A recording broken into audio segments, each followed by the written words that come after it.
Fil-ġimgħa Ewropea dedikata lin negozji żaru medji ġie nnutat l-impenn tal-Gvern Malti li jipprovdi l-għodot neċessarji lil dawn in-negozji għal qabża diġitali. F'pajjiżna qed jittellgħu bosta attivitajiet minn diversi entitajiet fosthom il-Mimkol, Tech.mt, l-MDIA u l-Assoċjazzjoni Maltija ta' min iħaddem. Il-Ministru għall-Ekonomija Silvio Xkembri saħaq kif l-għan tal-Gvern huwa li dejjem iżid il-kollaborazzjoni man-negozji biex ikun ta' spalla. Dan huwa rifless fid-deċiżjonijiet tal-Gvern li juru kemm in-negozji żaru medji huma fil-qalba tal-ekonomija Maltija. Spjega kif il-pandemija uriet bl-aktar mod ċar l-importanza tad-diġitalizzazzjoni fin-negozji tagħna. Fil-fatt, l-aspett diġitali huwa wieħed mill-pedamenti ewlien tal-viżjoni ekonomika li qed tinħejju.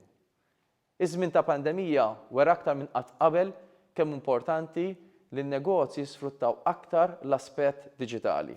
Id-Direttur Ġenerali tal-Assoċjazzjoni Maltija ta' min iħaddem, Joseph Farrugia, innota kif jeżistu teknoloġiji industrijali li għandhom impatt pożittiv fuq l-ambjent. Dawn it-teknoloġiji kemm b'inizjattiva tal-imprenditori, kif ukoll b'ħafna inċentivi illi qiegħed joħroġ il-Gvern, naħseb illi qed ikun hemm titjib u progress. Il-Ministru Xkembri elenka diversi miżuri fil-budget tas-sena d-dieħla li se jtejbu l-operat ta' dawn in-negozji.